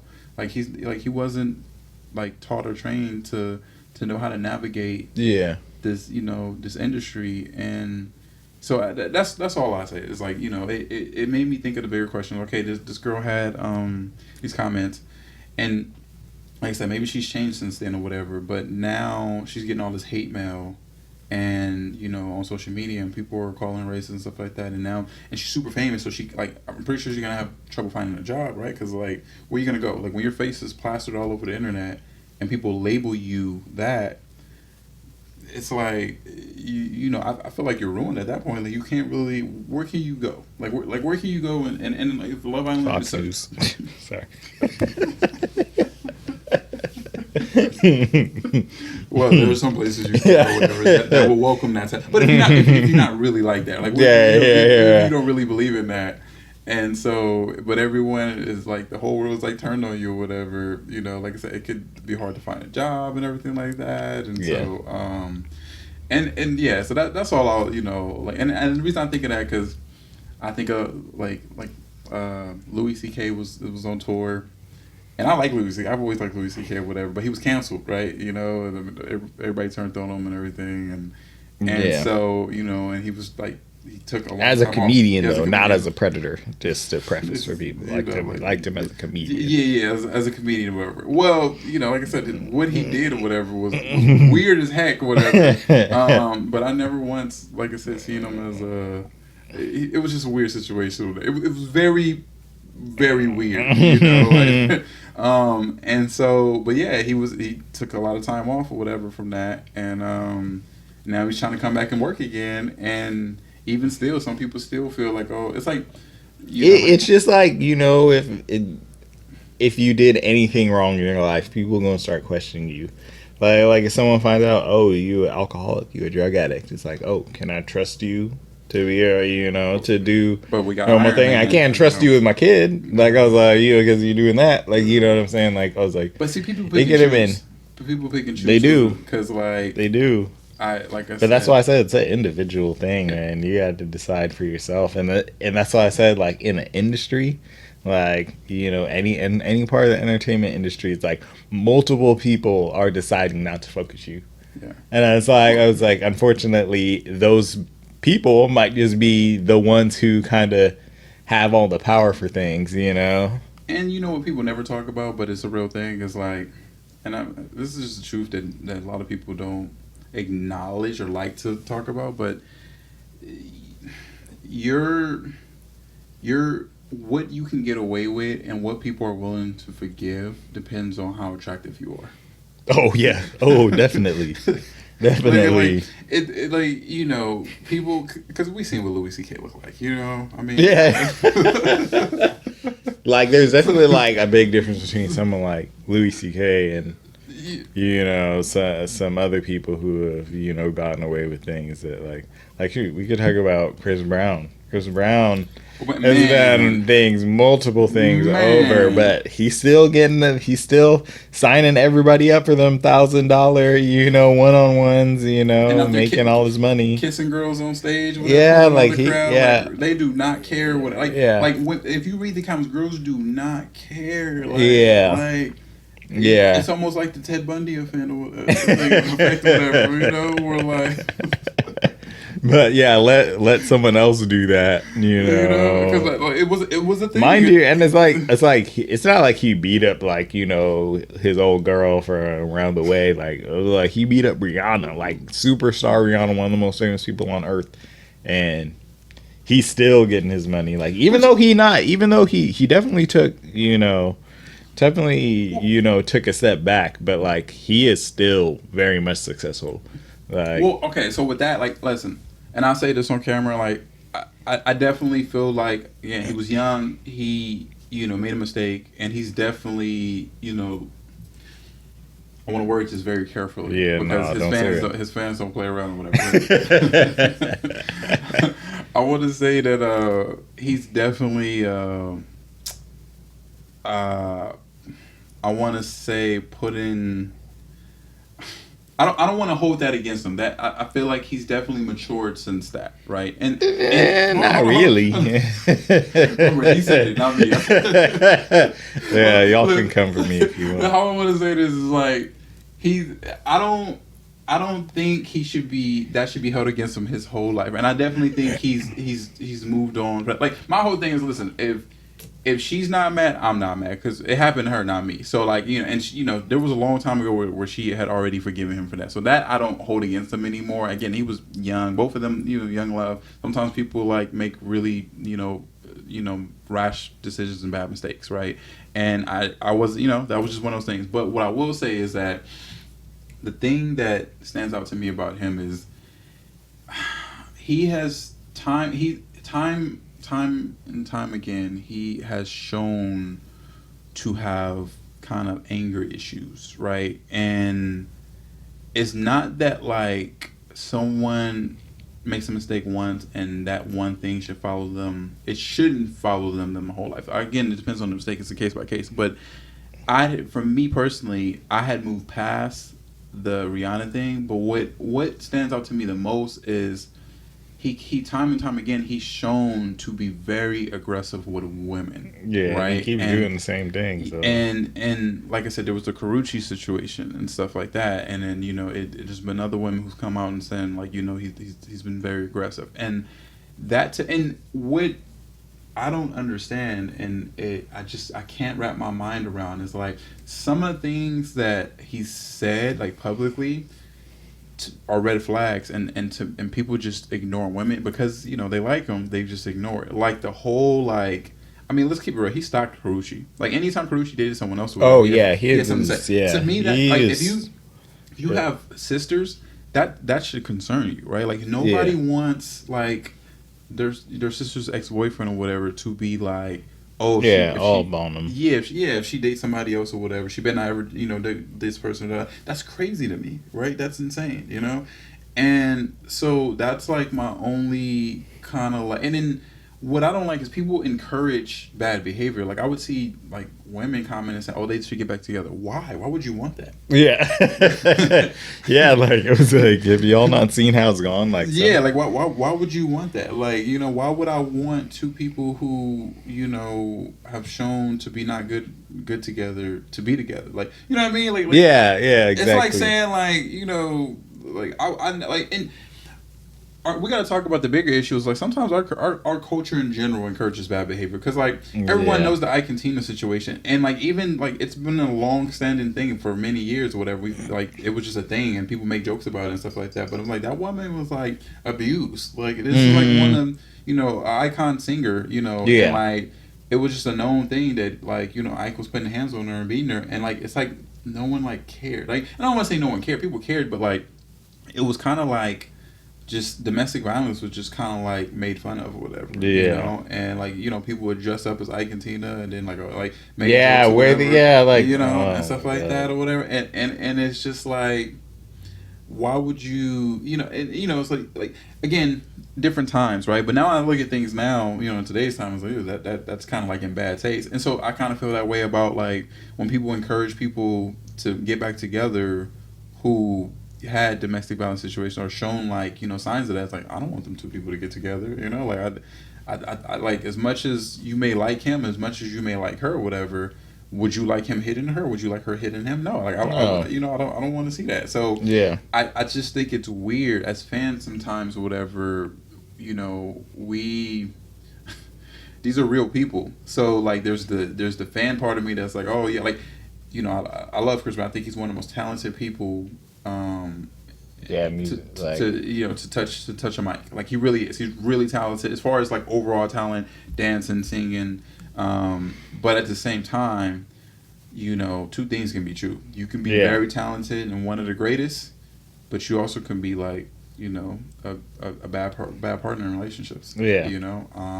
And that's just the fact, People said that about Jordan. People said, Jordan was one of the greatest basketball players ever, but they were like, some people like he was not a good person. Not a good person. Not a good teammate or whatever. Like as a person, it's not on a basketball court, great, but person, whatever, not good. And so, but again, people are willing to let things go depending on how attractive you are or whatever. You're a very attractive person, you can get away. And attractive isn't even just looks too. Like if you got the money and the power and the influence, that's attractive to people, in its own right. So, you think of like the Harvey Weinsteins who, was able to abuse his power for a long time, but it's like, hey, I run this industry. So it's like, I can make or break you. I was like, and some people are willing to, do and I know a lot of people knew. Yeah. A lot of people knew that. And they just, they kept quiet because like. And I always question that because, like, when you have these security guards of these famous celebrities and they come out later on with a tell-all book, or they start doing interviews and to me, it's about to happen to Diddy. I always be like, well, you're not a good person either. Like, because I'm like, exactly. Because you saw it and you allowed it and you didn't, what was I supposed to do? Well, you still kept collecting the check. Like, now that you can profit from it more, you want to talk about it. You only care when you're no longer getting paid by them. Now you're like, I couldn't stay silent you're no longer benefiting from them, so it's like I couldn't stay silent anymore. It just was weighing on me. But all those times they were paying you, then you could stay silent, And so for me, I've always questioned that type of aspect of it. Is like being complacent is not good either. And like I would leave a company even if if I'm working with somebody and their star power or their money outweighs me. It may not be much I can do there, but I don't have to be around it. I don't have to like be complacent, and then I don't have to participate in it. I can remove myself completely because I wouldn't want that energy around me anyway. And so that's it's funny since you did mention the whole Diddy thing. So, what do we think about Diddy getting a bunch of what it was like 3 of the charges? He got acquitted. That's crazy. So what do we think he's gonna face? Do we think he out, or do we think he's gonna? No way. No, he better see some time. That'd be some bullshit. But he already been in there a year. So like, how much more time do you think he would get? He should get at least like 20. For a first time offense though, for those charges that he got. Remember, he's never had like a record or anything like that. I think he lucked out. He should be in there for at least 20 though. That's what I would think if I felt like he actually got everything he deserved from that. It should be at least 20. With the facts, what do you think he... With the way he sent... honestly, I don't know. First time offender, but I don't know what those like actual charges that he got actually, like what the min and max is. So I was like, I gotta look into that. So I don't know the facts on that. Could hold a max for like 20. Don't quote me on this, but I think that was the one for like basically paying for like prostitution. And the reason I don't necessarily think he should get the max for, because one, it's a bad precedent. Like if he's getting first time offense 20 years, then okay, well we can start charging other people first time offense 20 years. We don't want that. And then 2, do you know how many people pay? There's a lot of people who pay for prostitution. So then like that sets a bad precedent because like anybody who's ever paid for anything or whatever, you flew a girl out to for some gifts and pay for a movie or something, pay for a flight, and it just again, I think it's a slippery slope because then they can start using this as a way to justify other people getting charged a whole bunch of time for first time offense of that. And I just don't necessarily think that you should spend 20 years for paying for sex. In my personal opinion, whatever. That's a lot. Yeah, but I mean, like I said, I was like, but just with the charges, he's actually being charged. Not like what we feel that he should be charged because of like the things we've heard about him. But he was also convicted of multiple things, though, right? So it's more than one thing. 3 of the racketeering stuff was the big. Those are the ones. Yeah, I was like. So the things he's being charged with though now aren't. I'm assuming are like abuse and prostitution or something like that. No, not even abuse. They dropped that one because like there was no proof of anybody being held. Like, remember, he was never being charged for the whole Cassie thing. That was never like a thing. That had nothing to do with his charges or anything like that. So the abuse charge, there's no abuse charge. There was the charge they were trying to get for basically force sex trafficking. Yeah, sex trafficking. But I think that even got dropped or is gonna get dropped because I think he was acquitted of that because there was no show of like force to do that. I mean, the evidence showed that Cassie was a willing participant in a lot of it, and sometimes like he'll say he wasn't even involved, and she was still doing it, and so yeah, based off what they can charge him with, I don't necessarily. Me personally, I think he's gonna get out. No, I don't I, think I, he's I gonna think get I think he's gonna out. get I think out. it's too high profile for him to not like. But he beat the Yeah, big charges, and I think because it's so high profile, I think if they was to give him the max for one of the charges that he's being charged with, I I feel like some people are gonna feel like like what, like you now first time offense, and you can get this, you can get like it just yeah, sets a bad, I get public opinion, but remember, like, you shouldn't be judged by public opinion, you should be judged by the facts. And so regardless of like what I think of a person and stuff like this, what you can prove, and the fact of the matter, they didn't prove a good case, they had a weak case, and for them to have Homeland Security and everything like that raid his stuff and do all of that or whatever, and then like they made it seem like they had some like big almighty like yeah, evidence, and I didn't hear none of that. The witnesses were kind of like weak or whatever. Cassie was supposed to be their biggest witness, and like there like if she didn't have immunity, like she would have been in jail too. The stuff that she said that she did, and how she participated and stuff, definitely, guilty, participant in association and everything like that, and so see, I yeah, didn't know. I didn't pay attention that closely, so I can't talk yeah, too much to that. But I mean, if she was really that bad, then I mean, yeah, I don't know. and I'm not She was saying also being abused. So yeah, I I'm try not to saying that think of that she too, didn't go through some stuff, whatever. But and she said it her own words or whatever. The reason she didn't leave is because she didn't want another girl to take her spot. Yeah. So she, like I said, there was comments that she made that made me question. Like when her friends like, "Why don't you just leave?" She was, "Where I'm gonna go? Jay-Z already taken." Like that makes me believe that like you knew who you were dating and why you were dating him, and you would go to Jay-Z if he wasn't taken. So that means like there was some thought and some planning involved, and like your motive and your moves. So it's kind of like, well, I could leave, but then I'm not gonna live the lifestyle that I'm living now if I do leave. And so it's things like that that kind of like make me worry, And again, I'm not saying that she didn't go through some stuff that she shouldn't have went through, because no woman should have to go through it, regardless of what the guy's paying for and the trips and all that and the money. No one should have to go through that. But then the key word I have that stands out to me is have to. I keep thinking she did not have to. She chose to, essentially. And like it's scary. And to sit up there and just say like, oh, because she was young, she didn't know any better. She wasn't that young, and at a certain point, whatever, the case proved that she did know better, and again, she chose. So I think it's a slippery slope where we start using that as an excuse to be like, well, not hold people accountable for their actions, right? Because people go to jail all the time who make mistakes or whatever. We don't say, well, their frontal lobe isn't fully developed or whatever, so therefore they shouldn't be charged. Yeah.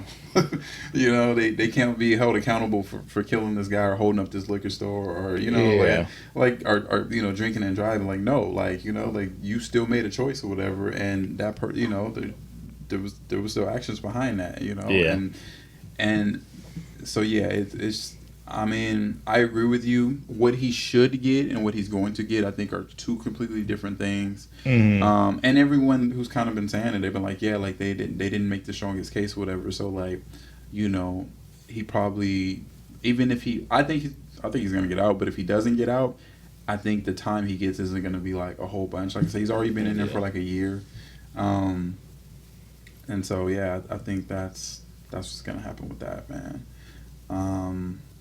What else? I think one last topic, man, I want to kind of talk about. I don't know how you've been feeling, but movies. What you thinking about the latest movies that's come out? What's back up? Yeah. Man. So what's for me? I saw F1. I still have to see that. I haven't seen F1 yet. Well, I just want to say F1 is probably the best movie I've seen this year. It was Sinners. Over Sinners? Yep, it's over Sinners. Wow. It's definitely over Sinners for me. Sinners was number one for me before I saw F1. I just think overall, like, just Um, I mean, story wise was a great original story, right? Yeah, yeah, F1 though, man, is like why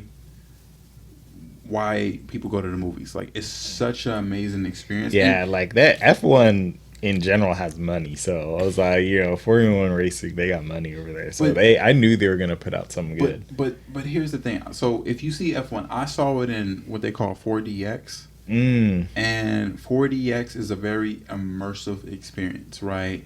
It's not just like what they call a D-box. Century has something called D-box where the seats kind of move a little bit, but Oh yeah. but 4DX is takes it to a whole nother level. It's almost like going to Universal and being on one of those like rides where you feel Ah, like you're interesting. experiencing Damn, the I didn't know they had that. the not only do like the seats don't you feel like you're behind the driver's seat, That's but crazy. when there's water, you get wet, like you get hit with water. What the There's hell? yeah, like legit. Wait, Like wait, where you watch this at? I went to see this Is this at a Regal Theater. IMAX? Oh, Like a Regal. Theater. Yeah, Okay. check it out. It's called 4DX. I legit felt like I was behind the wheel. Yeah, Like I felt like I was a racer. Like that's crazy. it really get like when there's a crash, you feel it. So Yeah. I'm not gonna say it ain't for everybody because it is very immersive, and so if you don't want that type of experience, then I wouldn't recommend it. But for me, it was perfect for that type of movie. Like Yeah. when when the car had an accident, there was fog, there was smoke or fog or whatever that was supposed to emulate smoke or whatever. Like like you feel like That's crazy. I was there. I felt like there was consequences. Dang, I gotta check that out. So definitely for me the best movie I've seen so far. But in general, I think movies are starting to make a comeback They up. back up. I haven't seen Superman. I'm going to see Superman. I don't have a lot of high. I'm saying it now. So when I do another episode and I talk about it, I don't have a lot of high hopes for it. And the reason being is I'm just not a big fan of James Gunn. I just What? Really? I thought Guardian of the Galaxy was cool for those type of characters, but I don't have a lot of high hopes for him in the DC universe because of his style of making like movies. It to me, he's always trying to make something funny when I feel like it doesn't need to be funny. Like he goes too far with it. And my worry is that every movie in the DC universe is going to be a comedy. It's gonna be have just like that. it's Yeah. gonna be And so my worry is like when you get to Batman, is Batman gonna be cracking jokes or whatever? Is it gonna be, or is it just gonna be this comedic like moments that is meant to make the audience laugh when it's like these are serious consequences? Like like that's the problem I have with him. I don't feel like he does consequences well. Like I don't feel like it's like very serious consequences in his movies or whatever because of his style of always trying to make the audience kind of like laugh. And so for me, he's just not my favorite when it comes to making the superhero like movies. And so when I heard he was going to be in charge of revamping DC, I was like, well, good luck. We'll see how it comes out. And so yeah, I'm still gonna go watch the movie because like I said, I could be wrong, but also to be fair, I'm not the biggest Superman fan. Like I will say, I liked Henry I thought that's Cavill. what you were gonna say. I liked Henry Cavill. I thought he was, to me, he made the best Superman movies that I had saw. I know a lot of people are gonna say, well, the original Supermans, and they. For me, it was Henry. Am I saying his name? Henry Cavill, I think. Cavill? Henry Cavill. Sorry, don't roast me on the internet if I don't say his name right. I thought he just, I don't know, he just fit the character for me. And it was a more serious, Superman, and which I kind of like because, again, like people, like when you're having a fight with Zod or whatever, people are dying. Like, you guys are knocking buildings down and stuff like that. Like, it's a serious matter. Like, people are dying or whatever. Like, buildings are coming down or whatever. There's no way every person is getting saved. And so, for me, the whole Batman versus Superman, there's a lot of things that went wrong with that movie, but there was a lot of things that I saw a lot of potential. And, like, the idea of Batman being, like, so upset and scorned because people died and he lost people, and like, like, it's a very serious thing. And so I just don't think James Gunn can pull that off or whatever. Like, he's not gonna make me feel like it's very serious. And I because even in Guardians of the Galaxy, it was good for what it was, and like I said, that type of comedy. You have a talking raccoon. It fits, right? Like, there's a lot of characters in there that you have to kind of like take. You have to kind of just take it for what it is, and suspension of disbelief, right? Yeah. But like when not every movie is going to make me feel that way. When you're dealing with like, other superheroes, I feel like there's serious consequences. Yeah. If we don't pull this off, or if we don't, like, I need to feel like Marvel did so well because Thanos made me feel like he was going to achieve this, and if we don't stop him from doing this, a lot of people are gonna die, or whatever. Like, we need to stop him, whatever. Like, and there was serious consequences, whatever. And so, Yeah, you're just looking for a better balance of that comedy and I don't mind a little drama. bit of comedy, but I want I want to feel like, and what I was gonna say, like, it's always depends on like the villain. Like, I think the villain role is the hardest role in the movie, and it's the most most underrated role, because if I don't feel like there's consequences, and this villain is like if we don't stop him, the world's in danger, then it just doesn't work, right? Like, it just, nothing else works. Everything else just kind of like falls apart. And sometimes the villain doesn't even need to always be super powered. Like, when I think of what was the Avengers, the one with Winter Soldier, where the guy was like basically using the Winter Soldier to like put the Avengers against each other. He didn't. He didn't have superpowers. Baron Zemo, and he made me feel like that he was so determined, and the way he went about it, and like, again, he himself didn't even have powers, but like, he used his what he knew about the Avengers and their personalities and their characters to put them against each other, with the idea that like Iron Man was gonna end up, like, they were gonna destroy each other from the inside. Like, in which it worked, because once Iron Man found out that Winter Soldier killed his dad, it was like, nah, like, ain't no friend stuff. Like, oh, he's my friend. He killed my parents, my dad. What you mean? Like, you want me to just let that slide or whatever? Like, no, I can't let that slide or whatever. I gotta take this guy out. Like, and so. That's what I say that to say that, like, they don't always have to be this big bad like Thanos character or whatever, but the motivation behind the villain needs to be there, and also, he needs to let me know that, like, he will do the things that he says he's gonna do. A lot of times, sometimes where villains fail is like, I don't feel he's actually gonna do that. Like, I don't feel like he's actually, like, because you ain't did nothing to nobody. Like, Thanos was taking out people. Like, it showed from very get go in the movie.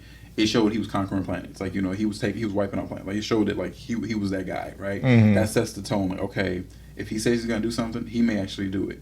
Same thing I thought with when Marvel, when they were doing with Kane, that, like, it was showing that, like, he was willing to go that far, right? And so I saw a lot of potential there, that he was willing to do whatever he needed to do, or whatever he felt he needed to do to achieve his objective.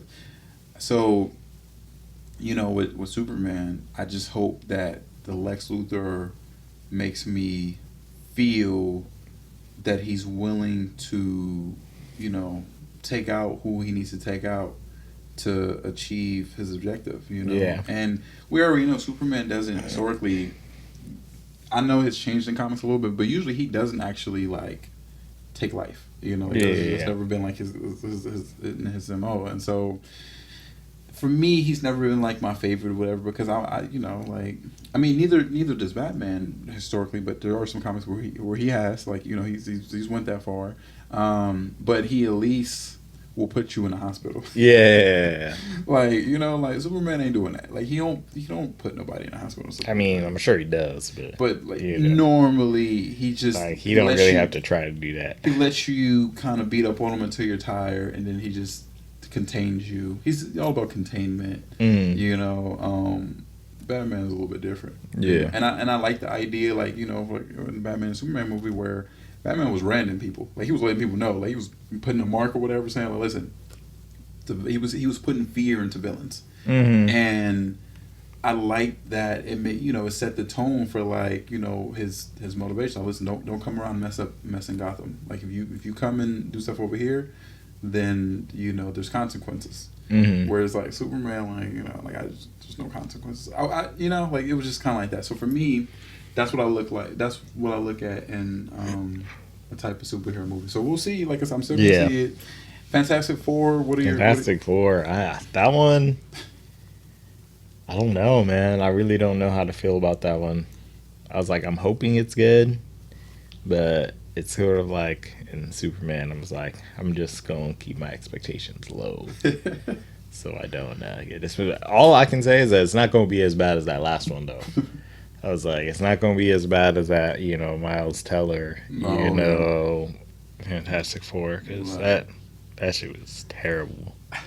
That shit was terrible. That was literally one of the worst movies ever made. But yeah, I was like, I'm still excited to see it. I was like, they got Pedro Pascal in there. You know, he does his thing. He in everything now. Like he's the leading man in everything now. And to me, that's I'm happy for him. He's you know, because he's been putting in the work for a long time in the industry. I will say this though, I'm not even excited for the Fantastic Four. Honestly, I'm not excited for Superman either, but I'm even less excited for Fantastic Four. I've always felt this way about them. This isn't like a new feeling. Like anytime there's a Fantastic Four movie, I've always been like, why? You know, I like. And here's what I say. I get why you have to introduce him to the universe because Reed Richards himself is a very important figure, like in the comics. If you read the comics, you know that he's very important. But the rest of them, like the Thing and Invisible Woman, they're really not that important. Like, you know, they're like, and you know, anytime a Fantastic Four movie comes out, you always get someone like the stands to come out and be, oh, like, you know, Fantastic Four. But I'm like, no one as a kid has ever been like, I want to be like the Fantastic Four. I want to be like that character, right? I think they did when those original movies came out. Who was saying that? Like, hold on, like when you have X-Men and stuff like that, like who has ever said I want to be like Reed Richards? I want to be stretchy versus like I want to be stretchy. No. I just meant like people were probably really into the movies then. Have you ever seen somebody dressed up at a Halloween party as a Fantastic Four? Yeah, actually I have. Yeah. What party was you at? I'm just saying, like when I was younger, I remember there were definitely people who I have not who dressed up as Fantastic Four. The Thing Thing was super popular back then. It was like the same with the Hulk. The Hulk was super popular back then. Hold on, that's different. The Hulk has always been popular. I get the Hulk. Yeah. The Hulk movies have, you know, 2008 Hulk is one of the greatest. Was a different Hulk. His Hulk was cool. That Edward Norton Hulk is probably like my favorite, like Hulk or whatever. Yeah. But like the Fantastic Four, like I just remember being a kid and we used to talk about like powers, and like when we used to read comics. No, and you know, like what power would you want to have? You know, it was for me. Like I can remember people be like, "Oh, Nightcrawler because he can teleport anywhere," or like Wolverine because he can regenerate, or even Magneto because he can control. I've even heard people say Mystique because then I can like. I've definitely heard people talk about wanting to be invisible, and yeah, I was like, I definitely know that was one. That was a popular one too. I feel like they're saying invisible, but they're not saying invisible woman. They're yeah, not saying they're saying because I mean, I don't know. I was like, there's other movies where a guy was invisible. There's a whole horror movie where the guy was invisible, and most people, oh, that would be kind of cool to do. But no one ever says like, I want to be like the Fantastic Four, invisible. I mean, woman but power. I feel like she's the most famous. Like, oh, I can turn invisible character. That she's definitely the one that inspired that. She's not even the only character in the comics that can turn invisible. I know, but I'm just saying, like the movies and Jessica Alba specifically being in that role is a big reason why I feel like that was popularized. It came and went very fast. If it was popularized, it came and went very fast. But I just mean like even if you're a comic book fan, let's say take the movies out of it. if you're a comic book fan, no one ever really says they want to be like Reed Richards or like the Thing or anything like that. The Thing don't even want to be the Thing. So who wants to be the Thing? Because he don't even want to be the Thing. Like his whole thing is he want to be we want a cure. He don't want to be a rock man. You know, and so he don't want to be that. So to me, and it wasn't that they were trying to find a cure. They don't even want to be that. So the idea that the fans want to be like them is like they don't even want to be that, and so like I just don't. Because remember, Reed Richards was Reed Richards even without the powers. Like he was always like really smart. So he didn't get his his power isn't being smart. He's always been like very smart. It's just that he can like he's elastic. He can stretch, right? And. No one like out of all the powers in the Marvel universe, you're not picking that. Like out of all the powers you can pick, whatever. I know, I understand, but like it doesn't mean that people don't like them though. Sure, you know what I'm saying? Like people still fans. No guy was like, I want to be elastic. Like you know what I mean? Yeah. I mean, it would be mad convenient, bro. Reach into the fridge when you're downstairs. But like, you can teleport, like the Nightcrawler. Yeah. And there's people who can move things with their mind. You could just, you know what I mean? And you're going to be elastic. That's the thing that you're going to be. Like, you're going to be a rock man, Like if this was a video game and you're picking powers and you got all the Marvel powers to your disposal and nobody's picking elastic, right? Like you're gonna pick there's so many cooler powers or whatever. Hell, I'll even pick Multi-Man. Multi-Man can make copies of himself and stuff like that or whatever. You know what I mean? Like that's a cooler power, Yeah. Like, I can get things done or whatever. I could be at home gaming, other guy, there could be copies of me working. Yeah. I'll be ripping. Man, I'll be working the system. I'll be having 10 jobs or whatever, you know what I mean? And really be sitting at home just chilling or whatever, like. Yeah. IRS would be like, what's going on here or whatever, Yeah. So that's all I got to say about this. I just feel like that, again, like you said, there may be a lot of people who are going to correct me like, oh, actually, the Fantastic Four is really cool. I just don't think they're very cool out of all the Marvel Universe. Again, I get why you need to introduce them, but I kind of like what they did with Doctor Strange's last movie where they introduced, kind of like Xavier, and then you had just Reed Richards, right? And they had like that I forget the group that they're called, but like where they were crossing the multiverse, and you did see a version of Reed Richards, and I didn't mind that because I do think you need to show him. I just don't think we need a whole movie. And then like the idea, okay, you want to introduce Galactus, and here's another thing: the casting, because you mentioned, Pedro. I like him, I really do. He's kind of old for like all of them are kind of old. The casting, they're kind of old, and so but they are old though. But here's my thing though. How many movies realistically are you going to get out of them then? So is it supposed to be like a one and done, maybe 2 movies or whatever, 3? Because like you're gonna have to recast them. So why make a movie with them being so old? But there's the whole multiverse thing. I don't even know if they'll. So you're gonna have to recast them. Then. I was like, I don't know what the plan is. Like that's my whole thing. Is like usually if you're gonna carry this out, this is supposed to be a thing that has future movies and cameos and all of that. And I just don't know how many movies you're gonna get out of him. I mean, he's not that old. He's pretty old, man. It's not like he's 60. Yeah, but he's up there. And he's probably in his 40s. These Marvel movies take a lot of work. That suit is pretty tight. And so some of them have turned down roles just because of the process it takes to get into character and you get to shape and stuff. Yeah, I think it's CGI that probably. But then it doesn't, then we can tell. It's like, bad CGI, and so it just, that's my question about that is like, how many movies are you going to get out of them? And because we're starting to run into that, like we finally accept the character and then they recast them. We finally accept them and then recast them. And you're never going to build a solid fan base if you're constantly recasting people. Yeah, so I was like, you never know. They probably won't even recast them, But then now they're just there and just, they're just the old Fantastic Four. Talking about them like they geriatric or something. I'm just saying, I get it. Like he's smart, and you're introducing Galactus. I get why you're doing it. I don't even have an issue with Silver Surfer being a female because there is a version where there's a female Silver Surfer. So I don't even have an issue with none of that. My issue is I just don't think the Fantastic Four is that cool. Like their powers just aren't that interesting to me. Like if I put them up against the X-Men or something like that. They're just like the least interested. The X-Men will wipe the floor with them or whatever. I know people are gonna say, oh well, Reed Richards isn't really a fighter. He'll think of some guy. Sure, you need him to solve problems. He is the guy that they go to solve problems. But when you need somebody on the front lines, he is not that guy.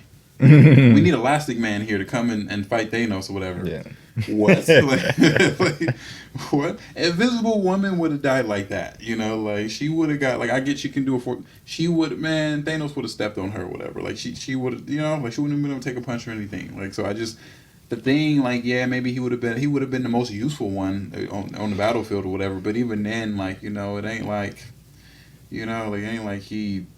the Hulk didn't mop the floor with him many times or whatever, and so when it comes to like power level, I could be wrong, and I may be wrong, but I put him on the same level as like Luke Cage, like you